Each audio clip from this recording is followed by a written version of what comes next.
Hey everybody, it is Roche Ball. I just made it home from work, thank you God.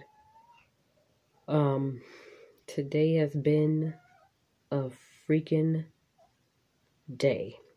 Started off really good. Let me just kind of give you the biggest analogy I can without losing y'all or confusing anybody, because I tend to do this and that sound confusing. Hold on, I need some chapstick. So today, I'm going to try my best not to be loud because my nephews are sleeping right next door. I don't want to be too loud. I feel like these walls are like tissue.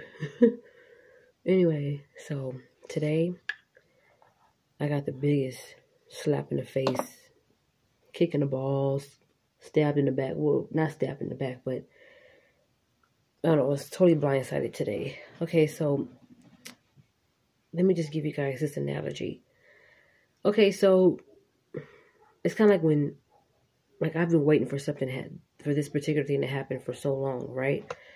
And went through, I'm just going to say it, okay? Forget the analogy, okay? But I still may use the analogy. So, I've been applying for a certain job, and I got my first interview last December of 2020. Excited about it, was super happy. Something happened. Long story short, something happened to where they couldn't hire me because something about they didn't get enough information from me. So I guess whatever. So I didn't, I paid it and I was like, forget it. I got a job right now. Let me just stick with this. And then I got a call or I got an email. No, yeah, I got a call in March of this year saying, are you still interested in this job or not? The lady was kind of rude with it. So I was just like, oh, okay, yeah. And she gave me some information to fill out. And she gave me some things to, get prepared to be a part of the hiring process all over again for the same job. And so, long story short, last Friday, okay, I received a call from the HR department of this job saying, we just want to let you know that we're going to go ahead and proceed to pretty much hire me, and they let me know when the training classes are going to start. And they were saying May 17th from 7 to 3 is when you report over here and we're going to start the training class or whatever. It's going to be a 3-week class. And at the end of the class, we'll give you your schedule. Great. So here's where the analogy come in. Okay, at first I wasn't going to use it. No, I was going to use it. Then I decided not to. But anyway, I'm talking too much.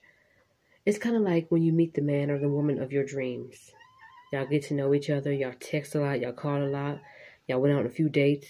Long story short, you meet his family. He meets your family. Everything is good with y'all. He proposes to you. Everything is good. So now it's like, oh shoot, it's getting closer to our wedding. And let's just say this wedding it's going to happen in a couple days. And you already got your bridesmaids. You already got your dresses. You already got your dress. Your honeymoon is set up. The wedding is going down. It's going to happen in a couple days. You find out 2 or 3 days before the wedding, he doesn't want to marry you no more. He went back with his ex. Now they're together. So you're like, I prepared for this. I've gotten to know your family. You've gotten to know my family. We've all hung out. We went out on dates. We fell in love with each other. You're the one I wanted. I was the one you wanted. And now you're telling me a couple of days before the wedding, you don't want to marry me anymore? And you and your ex are back together? That's how I feel right now. And then I have to scrape up feelings and being let down, almost jilted, and have to get myself back together because you're good with your ex. Y'all can move on. It's cool. You got somebody to love. But here I am.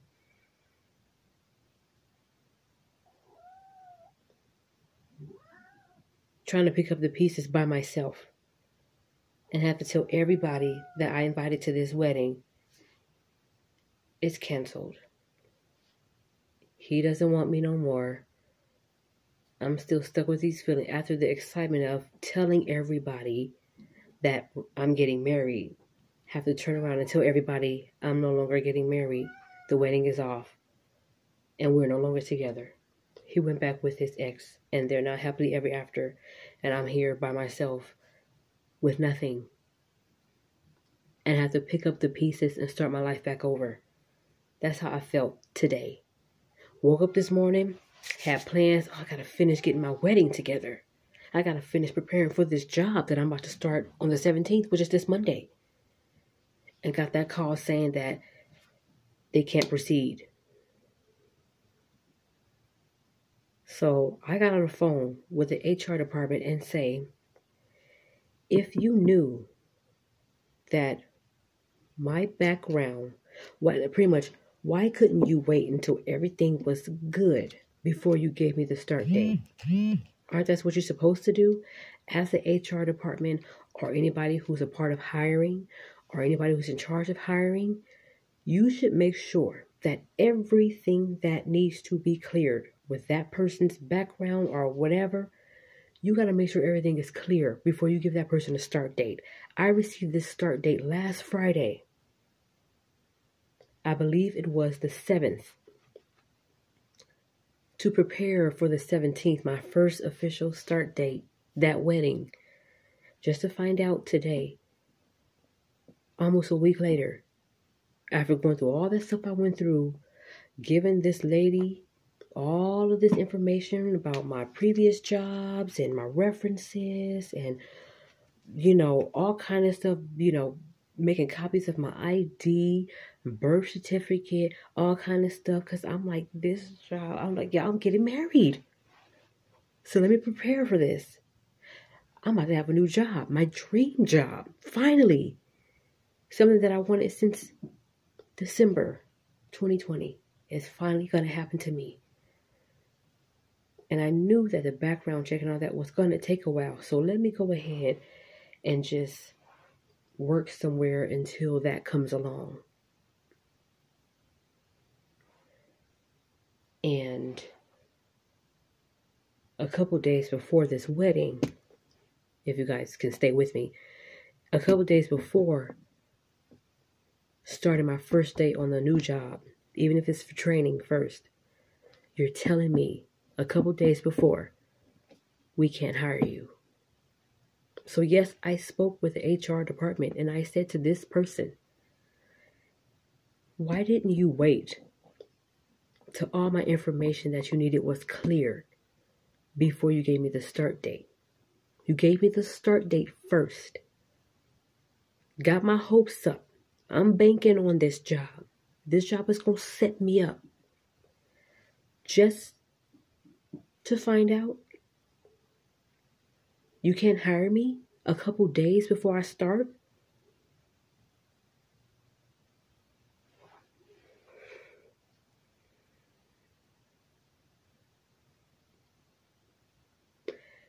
And then finding that out today.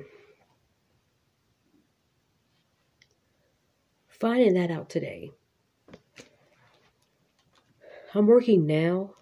I do have a job now, but this is something that I was going to hold on to until that dream job came along. And when it did, I had to get on the phone and say that tonight was actually supposed to be my last night. But because I was jilted, because they can't hire me anymore, I have to get back on the phone and make things right with this job so they can still keep me. So I can still be employed, so I can still be working to save more money, to get my own place or whatever. Then on top of dealing with that, my pants ripped today. And I had to take my hoodie and wear it around my waist for about the last 4 hours of my job. The last 4 hours today. And I'm like, today has been a day. A damn day. It was a day, but it was a damn day. And I'm trying to look at the upside. You're employed now. And even my sister and my mom encouraged me. When my sister was taking me to work, she encouraged me. When my mom was picking me up for work, she encouraged me. But it's just that feeling when somebody can say, that job may not have hired you, but you have a job now. You're working now. And instead of me just concentrating on that, I still got to get over this hurt of, you can't hire me. And this is a couple days before I start. You gave me the start date before my information was okay. That's something you should have checked before. If my references wasn't correct, if I didn't give you enough background when it comes to my previous jobs, if you can't put, okay, I worked from this job from 2006 to 2018. If you feel that wasn't correct, you call the job to see, has Tiffany been working here? And they give you different information than I did. Whatever it was, you could have waited until that information was clear before you gave me a start date. So even though I am employed now, and I thank God, I still got this job,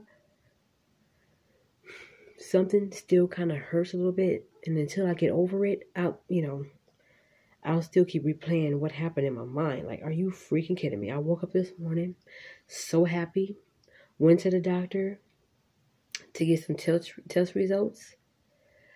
Test results came out great. Now it's time for me to prepare for my last day of work at this place. Nope. And I didn't move in haste. I didn't have time to put in 2 weeks with this job because I just got the call on Friday, them telling me I start this Monday, the 17th. So today has been a day. It's been a day.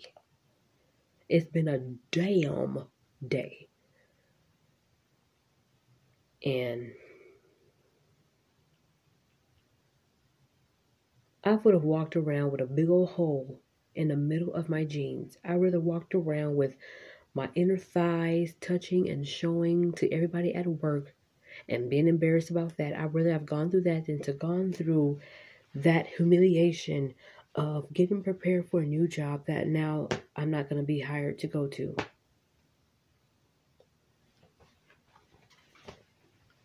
I'd rather walk around with my underwear showing in front of everybody, in front of the cutest guy at the job, than to ever feel what I felt this morning.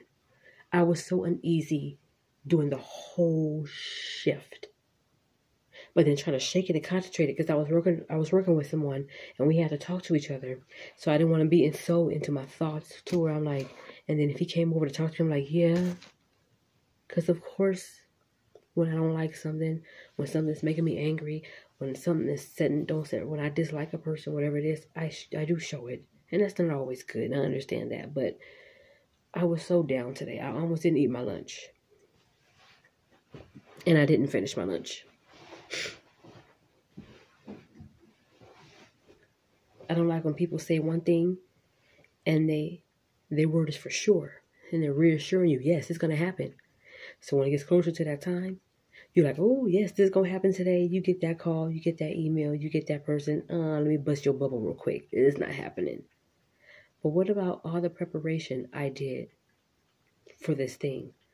What about your reassurance in your word that you said it was, So maybe it wasn't meant to be. Okay, cool. Forget that. But let's not forget. Look at this hole. Look at this hole. Look at this hole. It looked like this earlier today. So I'm thinking, I better not wear these jeans. Well, I'll be okay. I'll be okay. Got that news today. My jeans still looked like this. Later on in the shift, I bent down to pick up something. You kidding me? I look down.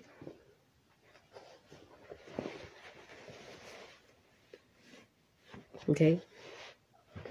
I can't even save these to wear as booty shorts because they're going to be so stuck up there. I mean, I actually can, but I don't want to. Let me just throw them away. I got enough junk as it is. I don't want this room to look like Sanford & Sons junkyard, so. Y'all, just pray for me, please. Pray that I learn how to look at the upside of things and not get so sunk in sorrow and dwelling and replaying things that happen in my mind. Just pray for me, you guys, okay? And that's all I'm going to say.